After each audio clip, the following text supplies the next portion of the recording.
মুসলিমদের ওপর কোরআনে কারিমের বড় হক রয়েছে, অধিকার রয়েছে, পাওনা রয়েছে। সেগুলি কি ইনশাআল্লাহ তাআলা আজকে জানবেন। কারণ এগুলি জানা ছাড়া আপনি হক ঠিকভাবে আদায় করতে পারবেন না। আগে জানতে হবে, তারপরে পালন করতে হবে। জানেন না যে কোরআনের কি হক, হয়তো দু একটি বিষয় বুঝেন। কোরআনটা হেফজও করতে পারলে বিশাল কাজ করে দিলাম, আমার ছেলেকে হাফেজে করার পারিস। কোরআন পড়তে পারলে বিশেষ বড় একেবারে বড় নেক আমল করে ফেললাম। আর কোরআন যদি তেলাওয়াত করি তাহলে অনেক নেকি পেয়ে গেলাম, ইত্যাদি ইত্যাদি। এতটুকু হয়তো এইরকম কিছু জ্ঞান আছে, বিক্ষিপ্ত তাও ছড়িয়ে ছিটে, কারো কাছে কিছু কারো কাছে কিছু হইল। কিন্তু সবগুলি হক যতক্ষণ পর্যন্ত না জানবেন ততক্ষণ সেই হকগুলি আদায় করা সম্ভব হবে না।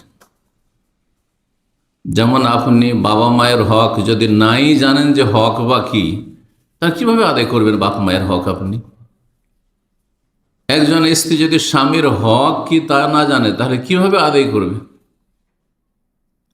একজন স্বামী যদি তার স্ত্রীর হকের কথা না জানে তাহলে স্ত্রীর হক কি করে আদায় করবে? অবশ্যই অবহেলা করবে, অবশ্যই সেখানে সে অন্যায় করবে, অবিচার করবে, হক নষ্ট করবে। যার ফলে এই বিষয়গুলি আমাদের প্রত্যেকের জন্য, কারণ প্রত্যেকে আমরা কোরআনে কারীমে বিশ্বাসী। আর যারা অবিশ্বাসী, অমুসলিম, তাদের জন্য কোরআনে কারীম নাযিল হয়েছে হুদাল লিন-নাস। আল্লাহ বলছেন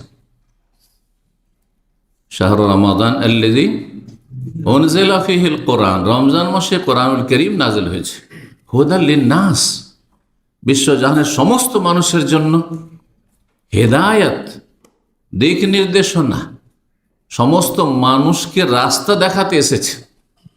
কোরআন সমস্ত মানুষকে রাস্তা দেয়। হুদা মানে হচ্ছে রাস্তা দেখানো, দিক নির্দেশনা, কোন দিকে চলবে, কোন কথা বলবে, কোন কাজটি করবে, কোন ধরনের বিশ্বাস রাখবে, কোনটা ঠিক কোনটা ভুল। হুদাল লিন-নাস ওয়া বাইয়িনাতিম মিনাল হুদা, এবং তাতে কোনো রকমের জটিলতা নেই বুঝতে গিয়ে। সুস্পষ্ট দিক নির্দেশনা রয়েছে, সুস্পষ্ট হেদায়েত রয়েছে কোরআনে কারীমে। কোরআনে কারীমের শুধু আয়াতগুলো নিয়ে যদি আলোচনা করা যায় তাহলে আপনি মাসকে মাস আপনাকে আলোচনা করতে হবে, অথবা বড় বড় কিতাবাদে লিখতে হবে কোরআনে কারীম সম্পর্কে। তো আমরা একটি আলোচনায় গুরুত্বপূর্ণ পয়েন্টগুলি এবং প্রত্যেকটির দলিল কোরআনে কারীম থেকে অথবা রাসূলুল্লাহ সাল্লাল্লাহু আলাইহি ওয়াসাল্লামের সুন্নাহ হাদিস থেকে আপনাদের সামনে পেশ করার চেষ্টা করব। 10টি হক আপনাদের সামনে বর্ণনা করব। 10টি হক যেমন আমার ওপর রয়েছে কোরআনে কারীমে, তেমন আপনাদের ওপর রয়েছে। যেমন ভালো মানুষদের ওপর রয়েছে তেমন যারা অসৎ লোক তাদের ওপর রয়েছে। যেমন মুসলিমদের উপর কোরআনে কারীমের হক রয়েছে তেমন অমুসলিমদের উপর কোরআনে কারীমের হক রয়েছে।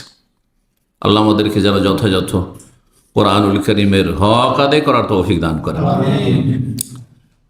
আয়াত একটি পাঠ করেছি কোরআনে কারীম সম্পর্কে, সূরা ইসরা, যার অপর নাম সূরা বনী ইসরাইল। আয়াত নম্বর 9 আল্লাহ বলছেন ইন্না হাযাল কোরআনা ইয়াহদি লিল্লাতী আকাম, নিশ্চয় এই কোরআনে কারীম ইয়াহদি রাস্তা দেখায়, দিক নির্দেশনা দেয়, লিল্লাতী হে আকওয়াম সেই পথের, লিল্লাতী মানে লিত্তারিকাতিল্লাতী সেই পথের দিক নির্দেশনা দেখায়, হে আকওয়াম যেটি সবচাইতে সোজা, সবচাইতে সোজা রাস্তা। সে সোজা রাস্তা ছাড়া আর অন্য কোনো রাস্তা জান্নাতে পৌঁছাবে না। সোজা রাস্তা, হে আকওয়াম, কায়েম মানে হচ্ছে যেটি দাঁড়ানো, দাঁড়িয়ে আছে, তো সোজায় দাঁড়িয়ে আছে। এ কায়েম থেকে কামা একম থেকে আকওয়াম, যেই ব্যক্তি সোজা পথে চলে, সোজায় চলে, জীবনে বক্রতা নেই, তাকে মুস্তাকিম বলা হয়। যে রাস্তা সোজা তাকে সিরাতে মুস্তাকিম, ইহদিনাস সিরাতাল মুস্তাকিম। দেখেছেন, এই মুস্তাকিম থেকে, কায়েম থেকে হচ্ছে হে আকওয়াম, ইসম তাফজিল, সবচেয়ে বেশি সোজা রাস্তা। যে রাস্তায় কোন রকমের ঝুঁকি নেই, রিস্ক নেই, সেই রাস্তা দেখায় কোরআনে কারীম। আর কি করে কোরআন? ইউবাশশিরুল মুমিনিনা আল্লাযীনা ইয়ামালুনাস সালিহাত। রাস্তা সবাইকে দেখায়, কিন্তু সুসংবাদ সবাইকে দেয় না। রাস্তা সকল মানুষকে দেখায়, সকল জিনকে দেখায়, কিন্তু ওয়াইবাশশিরুল মুমিনিন, মুমিনদেরকে কোরআন সুসংবাদ দেয়, আশ্বস্ত করে। কিসের? মহাপুরস্কারের জন্য। কারা মুমিনিন? শুধু ইমানের দাবিদার না, জন্মসূত্রে মুমিন। আল্লাযীনা ইয়ামালুনাস সালিহাত, যারা ভালো কাজগুলি করে, ভালো কথাগুলি বলে, খারাপ কথা কাজ থেকে বেঁচে থাকে, যারা নেক জীবন যাপন করার জন্য সচেষ্ট হয়। আল্লাযীনা ইয়ামালুনাস সালিহাত আন্না লাহুম আজরান কাবীরা, তাদের জন্য মহা পুরস্কার রয়েছে। কবির, কবির মানে বড়, বিশাল, বিশাল পুরস্কার রয়েছে। এই সুসংবাদ কোরআনে কারীম দিয়ে থাকে কাদেরকে? মুমিনদেরকে, যারা ইমানদার। আলহামদুলিল্লাহ বলুন। আল্লাহ যে ইমানের তৌফিক দিয়েছেন, ইসলাম গ্রহণের তৌফিক দিয়েছেন, ইসলামকে রক্ষা করে হেফাজতের তৌফিক দান করে জন্মসূত্রে যেটা পেয়েছি। অসংখ্য মানুষ আছে জন্মসূত্রে পরম্পরা ইসলাম পেয়েছে, হয়তো কয়েক শত বছর থেকে তারা বংশ পরম্পরা মুসলিম, কিন্তু ইমানের উপর নেই। তাদের কেউ নাস্তিক, তাদের কেউ সেকুলার, তাদের এগুলো সব কুফরি। তাদের কেউ মানবরচিত বিধানে বিশ্বাসী, তাদের কেউ মাজার পূজারী, পীর পূজারী, শিরককারী, আল্লাহ ছাড়া অন্যের কাছে সাহায্য কামনা করে। আপনাকে আল্লাহ সব শিরক থেকে, কুফরি থেকে, ইমান ভঙ্গকারী বিষয় থেকে আল্লাহ বাঁচিয়ে রেখেছে। সুসংবাদ আপনাদের জন্য, আল্লাহ যেন শুকরিয়া আদায়ের তৌফিক দান করে। আন্না লাহুম আজরান কাবীরা, মহাপুরস্কারের সুসংবাদ দিয়ে থাকে কোরআনে কারীম। কোরআনে কারীমের এসব দিক নিয়ে যদি আলোচনা করতে থাকে ভূমিকায়, তাহলে কথা শেষ হয়ে যাবে, 10টি পয়েন্ট বলা শেষ হবে না। সুতরাং এগিয়ে যাই আমরা। কোরআনে কারীমের যদি হক আদায় না করে কোনো ব্যক্তি, তাহলে সেই ব্যক্তি কোরআনে কারীমকে পরিত্যাগ করল, উপেক্ষা করল, জি, বর্জন করল, ছুঁড়ে ফেলে দিল। সূরা ফুরকান আয়াত নম্বর 33 আল্লাহ ইরশাদ করেছেন, এবং তাদের বিরুদ্ধে রাসূলুল্লাহ সাল্লাল্লাহু আলাইহি ওয়াসাল্লাম হাশরের মাঠে অভিযোগ করবেন। যারা কোরআনে কারীমের হক আদায় করেন, তাদের বিরুদ্ধে রাসূলুল্লাহ সাল্লাল্লাহু আলাইহি ওয়াসাল্লাম স্বয়ং আল্লাহর সামনে কি করবেন? আসামের কাঠগড়ায় নিয়ে আসবেন, হাজির করবেন ওদেরকে। আল্লাহর সামনে কেস দায়ের করবেন, কেস ফাইল করবেন রাসূলুল্লাহ সাল্লাল্লাহু আলাইহি ওয়াসাল্লাম। ওয়াকালা রাসূল, আল্লাহ বলছেন, রাসূল সাল্লাল্লাহু আলাইহি ওয়াসাল্লাম বলবেন সেদিন, ইয়া রব্বে, হে আমার রব, ইন্না কওমি ইত্তাখাযু হাযাল কুরআন মাহজুরা, আমার জাতি এই কোরআনকে পরিত্যাগ করেছে, কোরআনকে বর্জন করেছে। মাহজুরা, হাজর মানে ছেড়ে দেওয়া। এই জন্য কোনো গ্রাম যদি অনাবাদ হয়ে যায়, বিরান হয়ে যায়, কোনো মানুষ বাস করে না, সেটাকে বলা হয় কারিয়াতুন মাহজুরা, পরিত্যক্ত জনপদ। কোরআনে কারীম এমন একটি আসমানি মোবারক কিতাব, যে যারা কোরআনে কারীমের হক আদায় করে তাদেরকে আল্লাহ রাব্বুল আলামিন এই কোরআনের মাধ্যমে কি করেন? উঁচু করেন, উন্নীত করেন, সম্মানিত করেন, যেই সম্মান কোরআন ছাড়া কোথাও খুঁজে পেত না।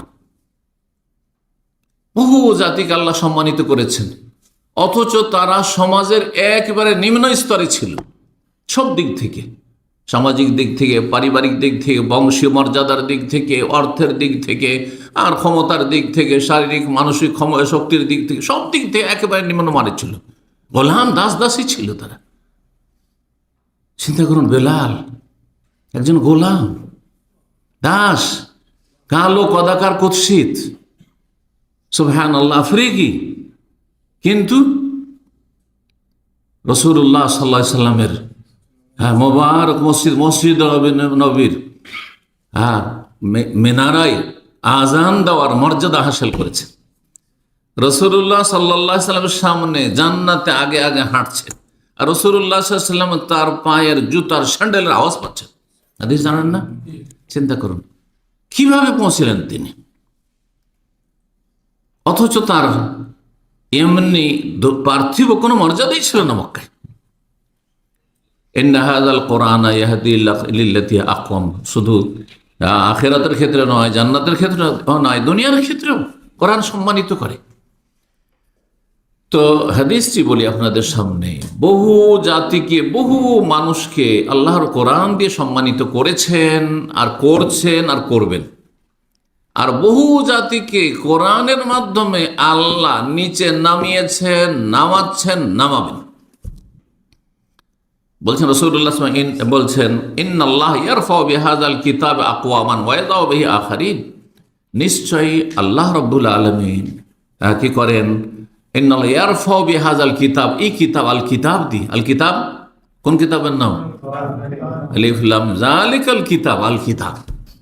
কোরআনের শুরুতে কোরআন কারীম কি বলা হয়েছে? আল কিতাব, যেটি সবচাইতে মূল্যবান পুস্তক, গ্রন্থ, তাকে আল কিতাব বলা হয়। মূলত সেটি হচ্ছে আসল পুস্তক, সেটি হচ্ছে আসল গ্রন্থ। আর সমস্ত গ্রন্থ, সমস্ত লেখনী তার মুখাপেক্ষী। ইন্নাল্লাহ ইয়ারফাউ বিহাযাল কিতাব, এই কিতাবের মাধ্যমে আল্লাহ উপরে উঠান, রাফা ইয়ারফাউ মানে উপরে উঠান, সম্মানিত করেন, উন্নীত করেন।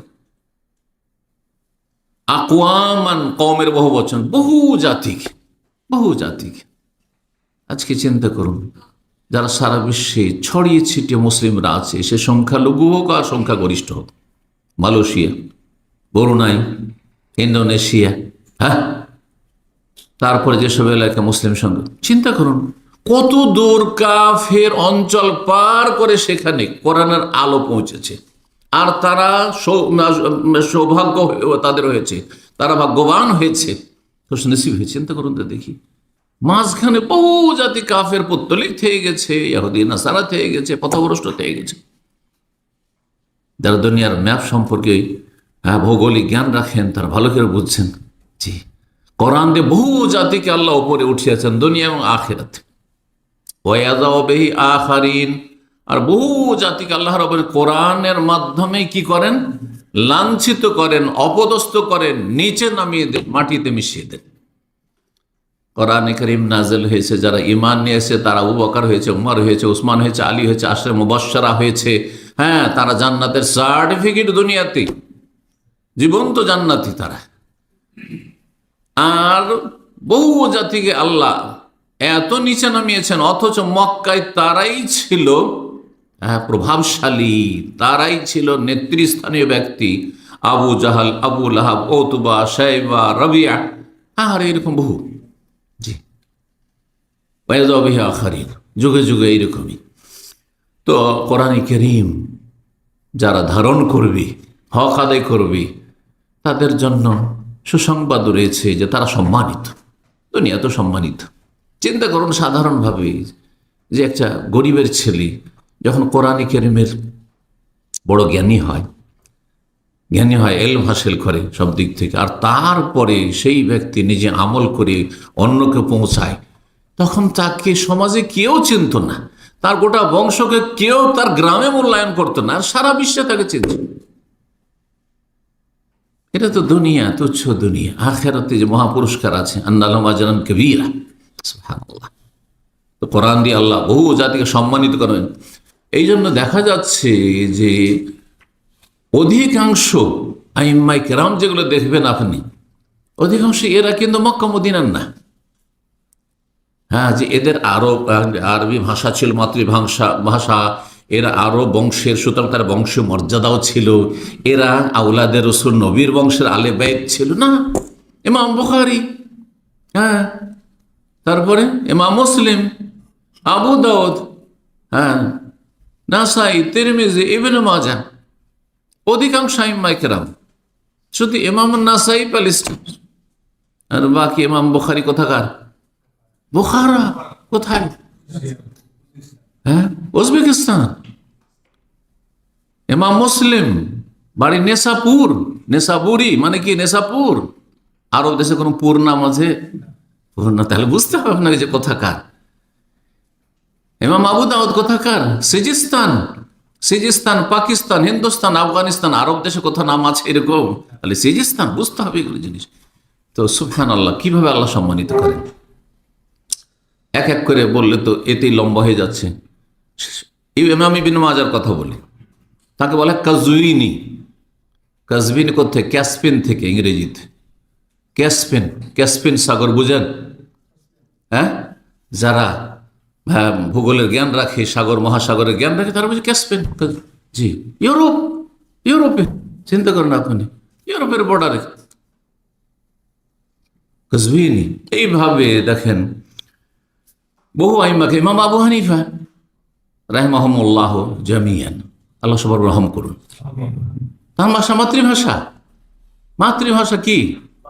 আরবি, ফার্সি ভাষা। জি, যেসব আইম্মায়ে কেরাম করাতে বল, তারা যেহেতু অনারব ছিল, তাহলে তাদের ভাষা, মাতৃভাষা আরবি ছিল না তাদের। পরে তারা আরবি শিখে আরবি হয়েছেন আমাদের মতো। জি, তো আল্লাহ এভাবে সম্মানিত করেন। যাই হোক, কথা না বাড়ি, এখন আসি কোরআনের হকগুলি। কয়টি হক বলবো? 10টি। 1 নম্বর হক কি হইতে পারে চিন্তা করুন তো। প্রথম হক দেখি আপনাদের মতামত। 1 নম্বর হচ্ছে ঈমান। 1 নম্বর হচ্ছে ঈমান, বিশ্বাস করা। বিশ্বাস করে, বিশ্বাস হকি দিয়ে, অন্তর দিয়ে বিশ্বাস করে মেনে নেওয়া, শুধু বিশ্বাস করা না। বহু অমুসলিম আছে, হিন্দু আছে, খ্রিস্টান আছে, কোরআনের সত্যতা বিশ্বাস করে, মুসলমান হয়ে যান, বলছে পারছি না, তাহলে এটা ঈমান হইল না। বিশ্বাস করে সেটা কি করা? মেনে নেওয়া। মেনে নেওয়া, এটার নাম হচ্ছে ঈমান। তো এটি সবচেয়ে বড় হক। আর এই হক ছাড়া বাকি হক যদি সবগুলি থাকে 9টি, শুধু এই হকটি নেই, কোনো কাজে আসবে না, কোনো কাজে আসবে না। এত গুরুত্বপূর্ণ হক। ঠিক ওই রকমই যেমন ইসলামের কয়টি খুঁটি? 5টি খুঁটি। 4টি আছে, কিন্তু লা ইলাহা ইল্লাল্লাহ নেই, লা ইলাহা ইল্লাল্লাহ মুহাম্মাদুর রাসূলুল্লাহ নাই। 5 ওয়াক্ত নামাজও পড়ে, রোজাও রাখে, হজও করে, যাকাতও দেয়, সবই আছে। মুসলিম বলবেন তাকে? না, আল্লাহ ছাড়া কোনো সত্য মাবুদ নেই, এটা স্বীকার করে নিতে হবে, শাহাদাত দিতে হবে। মুহাম্মদ সাল্লাল্লাহু আলাইহি ওয়াসাল্লাম আল্লাহ রাসূল, তার মাধ্যমে দিন জানতে হবে, এটা মেনে নিতে হবে। ওই রকমই তার প্রতি ঈমান নিয়ে আসতে হবে। কিসের প্রতি? কোরআনে কারীমের প্রতি ঈমান নিয়ে আসতে হবে। এই মর্মে অনেক আয়াত রয়েছে কোরআনে কারীমে। দু একটি আয়াত শোনাই। আল্লাহ বলছেন সূরা বাকারা আয়াত নম্বর 91, ওয়াইদা কিলা লাহুম আমিনু বিমা আনজালাল্লাহ, যখন কাফেরদেরকে বলা হইতো যে যা আল্লাহ নাজিল করেছেন তার প্রতি ঈমান নিয়ে আসো। কি আল্লাহ নাজিল করেছেন? কোরআন নাজিল করেছেন রাসূলুল্লাহ সাল্লাল্লাহু আলাইহি ওয়াসাল্লামের উপর, তার প্রতি ঈমান নিয়ে আসো। তার মানে কোন ধর্ম মানতে হবে? যেটা আসমানি ধর্ম, মানুষের রচিত ধর্ম মানলে হবে না। অধিকাংশ ধর্মগুলি হচ্ছে মানুষের রচিত, রচনা করা, মন গড়া ধর্ম। আসমানি ধর্ম আগে আরো কিছু ছিল, যে আসমানি কিতাবগুলি, তাওরাত, ইনজিল, জবুর, কিন্তু সেগুলি রহিত করে দেওয়া হয়েছে। যেমন ভারতের এক সময় সংবিধান মোগলদের ছিল, রহিত হয়ে গেছে, এখন মানা চলবে না, না হলে দেশদ্রোহী আপনি। ইংরেজদের আমলে ইংরেজদের আইন কানুন ছিল, রহিত হয়ে গেছে, চলবে না, এটা হচ্ছে ওল্ড এডিশন, হ্যাঁ চলবে না, এটা পুরাতন এগুলো সংবিধান, ঠিক কিনা? আচ্ছা, যদি 47-এর পরে যখন পূর্ব পাকিস্তান ছিল বাংলাদেশ, সেই পাকিস্তানি সংবিধান যদি বাংলাদেশের জমিনে মানেন, তো আপনি দেশদ্রোহী না? ঠিক তেমনি আপনি যদি মনে করেন যে আমি ঈসা আলাইহিস সালামের নিয়ে আসা ধর্ম ইনজিল মানব, তো আপনি আল্লাহ দ্রোহী না? আল্লাহ দ্রোহী, আল্লাহর দুশমন আপনি। দেশদ্রোহী মানে দেশের দুশমন, আর আপনি আল্লাহর দুশমন, আল্লাহর দ্বীনের দুশমন। কারণ আল্লাহ শেষ নতুন বিধান যেটি পাঠিয়েছেন সমস্ত বিশ্বের মানবতার জন্য, সেটা হচ্ছে আল কোরআনুল কারীম। জি, এভাবে বুঝলে আরো সহজ হবে, অমুসলিমদের জন্য সহজ হবে। আর আমাদের মুসলিম সমাজে যারা দুনিয়ার শিক্ষায় শিক্ষিত, ওরা মনে করে সবগুলি ঠিক। হ্যাঁ, এটা কুফরি কথা, সবগুলি ঠিক নয়।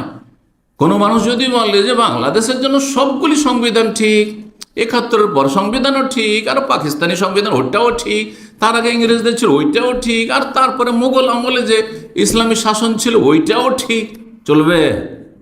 মোটেই চলবে না।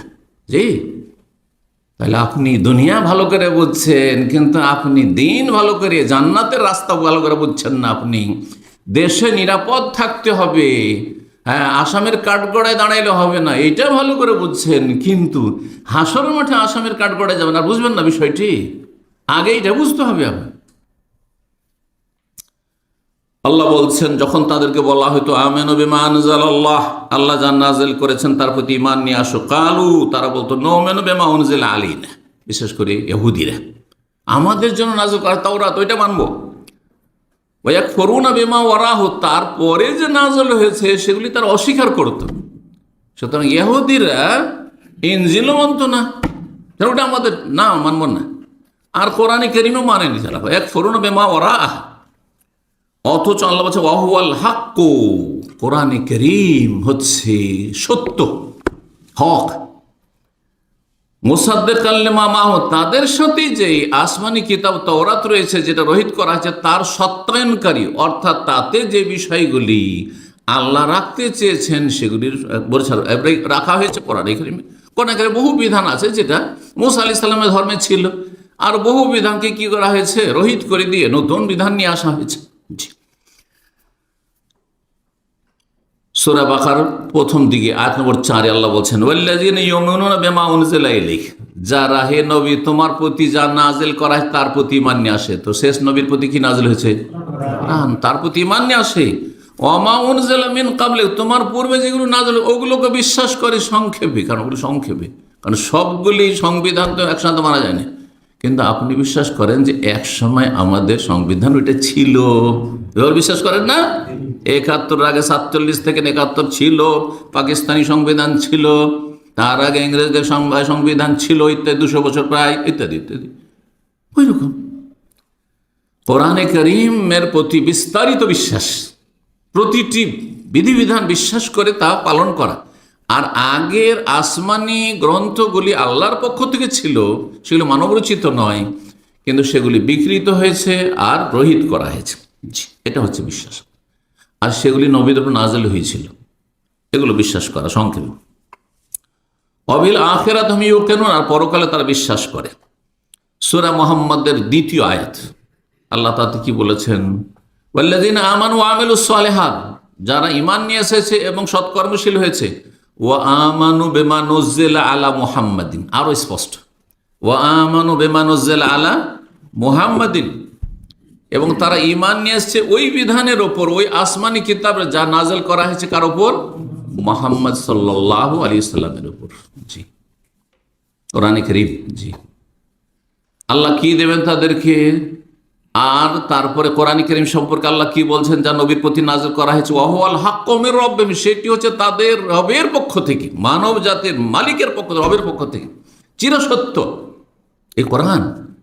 কাফফারা আনহুম সাইয়্যাতিহিম, যারা কোরআনের প্রতি ঈমান নিয়ে আসবে, হ্যাঁ, মুহাম্মদ সাল্লাল্লাহু আলাইহি ওয়াসাল্লামের প্রতি যারা নাযিল তার প্রতি ঈমান নিয়ে আসবে, তাদের গুনাহগুলি আমি মোচন করে দেব।